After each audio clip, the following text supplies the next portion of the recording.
E-MultiSkills video tutorial. In this video tutorial, we will learn how to migrate the database or replicate it from one MySQL server to another using the migration wizard. So this migration wizard will be invoked using the Workbench, which is a GUI tool. And what we are going to do in this demo is we are going to copy a database over the network to the another MySQL server. Since the database size is low, we will be using it over the network. So the setup is something like this. We have a host whose host name is Linux2 and the IP address is 192.168.1.51. Another host is with IP address 61. The host name of 51 is Linux2 and the other one is Linux3. Both are having OEL 6.5. The MySQL database version is 8.0. And these two Linux systems are remotely installed and MySQL Workbench is installed on my local system. This will be carried out in two steps. In the first step, we are going to perform the user management. We are going to create two users on each database server so that they can connect remotely to that database server using the Workbench. So in the first step, what we are going to do is we are going to create a user on Linux2. So I'm already logged in using the MobaXterm, which is a GUI tool to access the Linux-based system. So what I'm going to do is I'm going to log into these servers. The prerequisite is MySQL is already installed up and working. So let me log in using the mysql-u root-p, and I'll feed in the password. And what we are going to do is we are going to create a user which will be able to log in from my local system. My local system is with the IP address 192.168.1.9, and I'm going to create a user which can log into the database server using this particular host, which is my local system IP address. And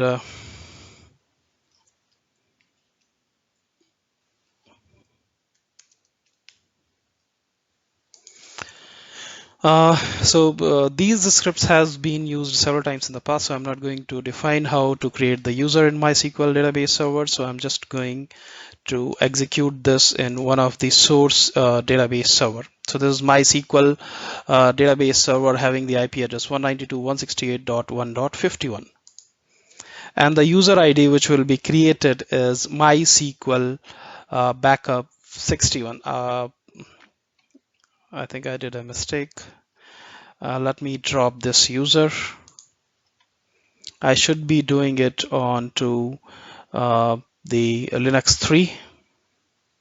So let me drop this user. Drop user, and the username is this one.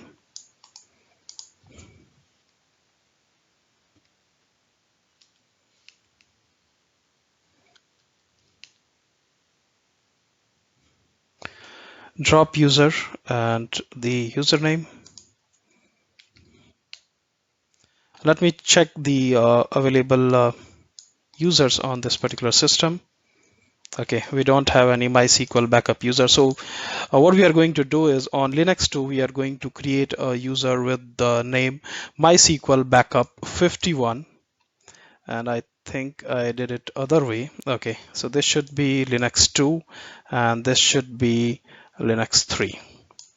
So let me create a user ID, MySQL backup 51, who should be able to log in from this particular host, which is the IP address of my Windows system where I'm logged in and currently working.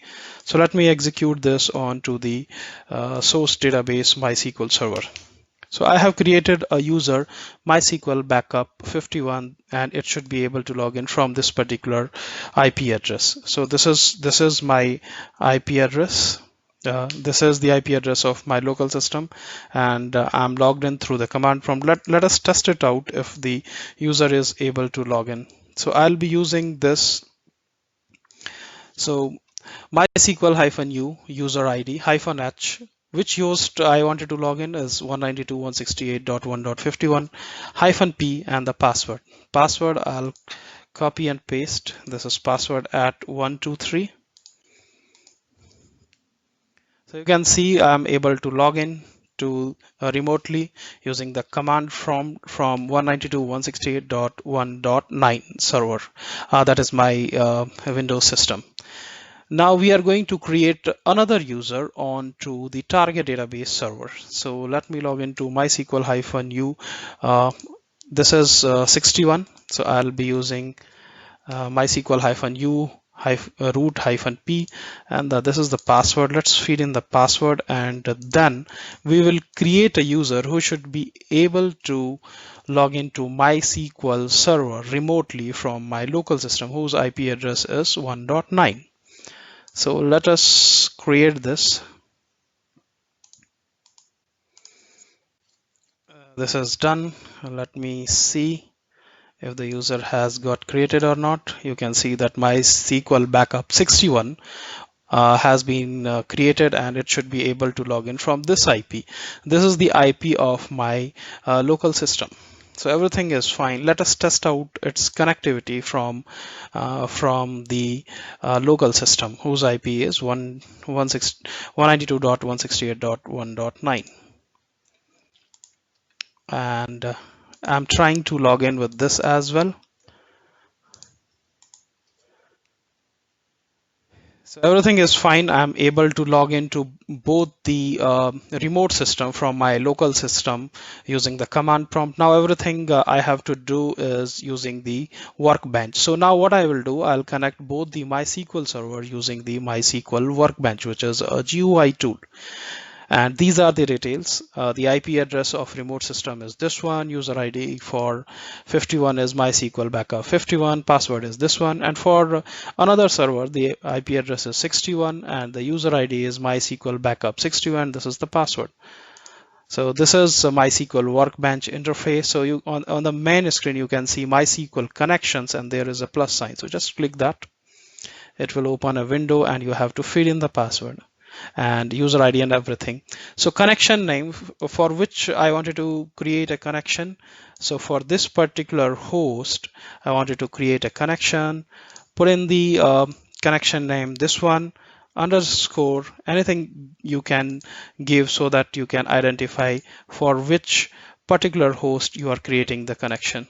So I'm creating hostname underscore user ID, and then if you go down further, you can see host name. So I'll put in the host name as 192.168.1.51, and port remains default one, which is 3306.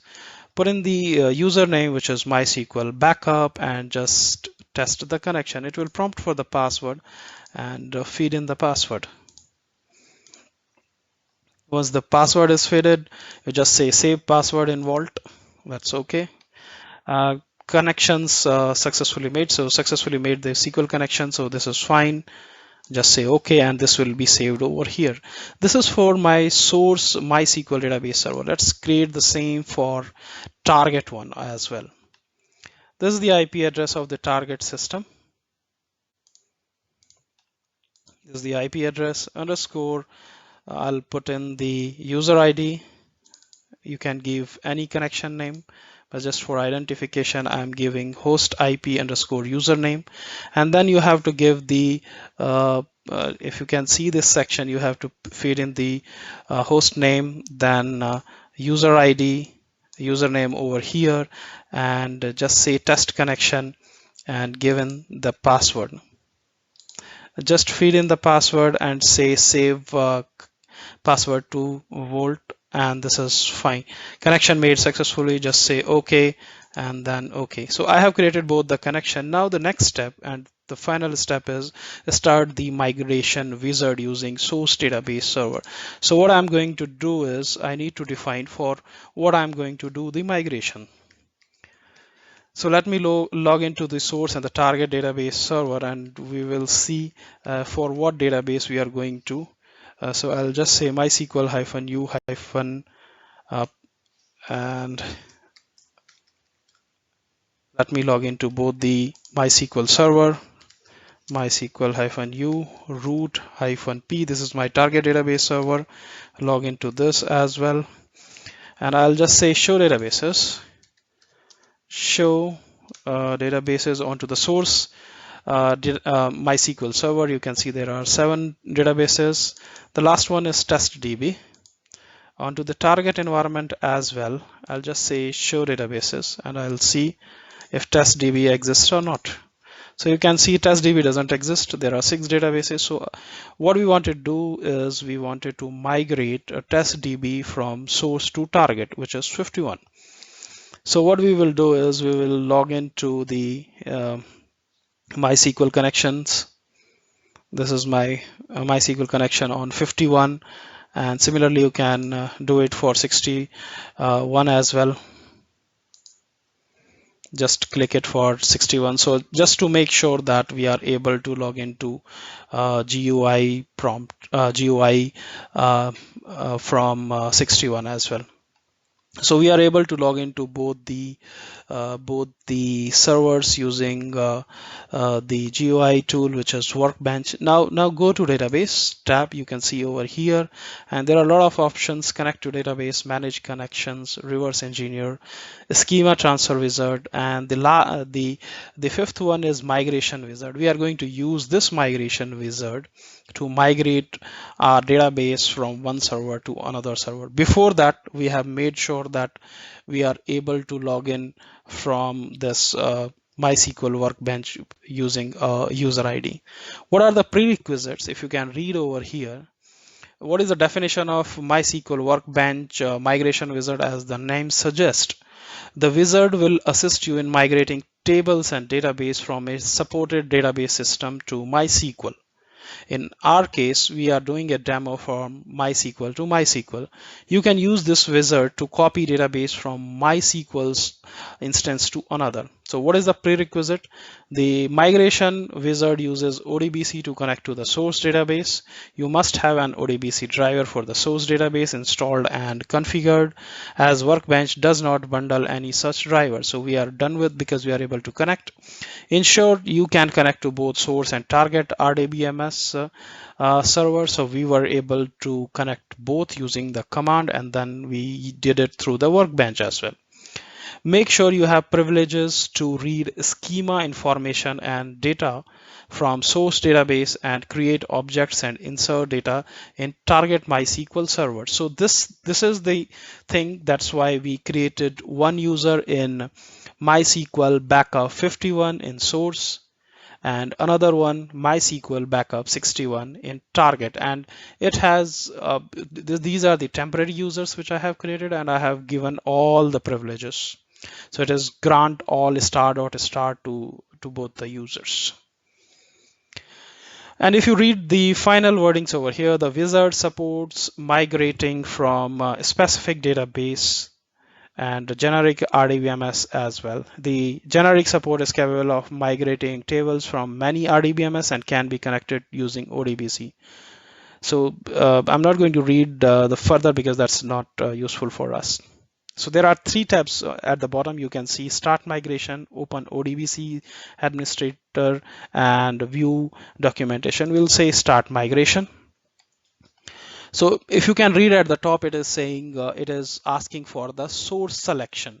So my source system Rdbms version engine is MySQL. Select a Rdbms from the list of supported. So we are doing from MySQL to MySQL. Otherwise, you have others as well. Stored connection, we have already created a connection which is with the name 192.168.1.51. So once you select that, everything will be auto filled up. Just say test connection. Test source DBMS connection is succeeded, so that is fine. Just enter next. And here it is asking for the target Rdbms connection parameters. So our target one is 192.168.1.61. So everything will be filled up now. So hostname is 192.168.1.61 and the username is MySQL backup 61. Just say test connection, to test it again, so it is fine. Just say next. The following task will be performed. Please monitor the execution.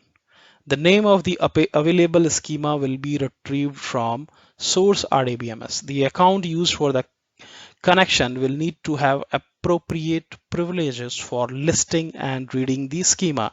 In our case, onto the source database server, we created a user with the name MySQL Backup 51 that has all the privileges for all the databases. So connect to source Rdbms, check target Rdbms, and retrieve schema list from the source. Now schema selection onto the source. Which one I wanted to migrate? So I wanted to migrate just the Testdb. Just say next. So it has performed 3 steps: connect to source, reverse engineer, and post processing of a reverse. So all these steps are successful. Just go to next. And it is showing that there are total of 8 objects that has been selected. If you say show selection, it will show you all the objects which are auto selected, which are under this particular schema or the database. There are 8 tables in total. Just say next. Reverse engineered objects from the source database will now be automatically converted into MySQL compatible objects. So it is MySQL to MySQL, so no conversion is required. Just say next. Review and edit migrated objects. You can manually edit the generated SQL before applying them to target database. So if you have any problem, it will show over here. You can see all the objects that will be migrated. Then you can see the column mapping if you need to do any, but everything is fine. I'll just say no migration problems found, 0 warning. If there are some warnings, you need to rectify those. Use the view pull down menu to review all the objects. So you can use the drop down and see whatever you wanted to see. Just press next and select option for the creation of migrated objects in the target. So you have a lot of option. We have dropped that particular schema or database doesn't exist in the target. So it is, if you just check this is saying create a schema in target Rdbms. So this is fine. Do you want to create a SQL script file? You can select this. If you don't want, just leave it. Or there is some more options. Keep schema if they already exist. If you wanted to retain the schema, it is fine. Objects that already exist will not be recreated or updated if you select this one. And if it already exists, it is not going to refresh it. Just say next, because we wanted to move that particular database. So that is fine. The SQL script generated for the migrated schema objects will now be executed into the target database. You can monitor execution in the logs. If there are errors, you may correct them in the next step. So just say it is showing, you can see the logs for the source, and it has created the script. Just say next. And script to create the target schema were executed. No data has been migrated yet. So only the scripts has been created. Now these scripts will be executed onto the target schema. Just say next. So there are a lot of options over here. Just you can read out select option for the copy of migrated schema tables in the target MySQL server and click next to execute. So what I'm going to do is I'm going to do data copy, online copy of table data to target Rdbms. So we are using it using online because it is very small in size. If you wanted to create file then copy it, then it is fine. There are some options available. Do you want to truncate the table if it exists? In our case, the database itself doesn't exist, so there is no point of having those tables. If you wanted to enable the debugging, you can do that. So a lot of options are available. Just say next because we wanted to copy it over the online. So now it is copying the databases onto the target environment. Just say next, and it is migration report. So you can see this is the source version MySQL. This is target version. Summary is number of migrated schema, only one we had selected, and number of tables were 8. So this is the migration result, like what all has been migrated, and then just say finish. So your migration is successful. Just cross verify it. On my source it was Testdb, which we were supposed to migrate. Just say show databases, and it is Testdb which we were supposed to migrate onto the target environment. Just say show databases, and you can see the Testdb is created. So just say use Testdb and say show tables, and it will display all the tables which were migrated. So there were 8 tables that were migrated, and using this database migration, the migration wizard, it was very simple. Go to database, go to migration wizard. It will ask you for the source and the target database server and the user ID. Once you feed in that, then it will take you through all the steps, like what all you wanted to migrate, and that you can make the selection. There are a lot of options. If the tables already exist, do you want to truncate it or do you want to retain it? So these all options are available only in migration wizard. In next tutorial we will learn about the schema migration wizard, which is not having so many options. It will just dump the entire schema from one server to another server. I hope this is going to helpful. And as compared to your traditional MySQL dump backup from one server, copy it onto the target environment and restore it, it is very simple, very handy, and what do you say? And it is very convenient to use. So if you can create the user which can remotely access those servers, and if you can connect using the MySQL Workbench, your task becomes very easy. I hope this is going to help, and thanks for watching.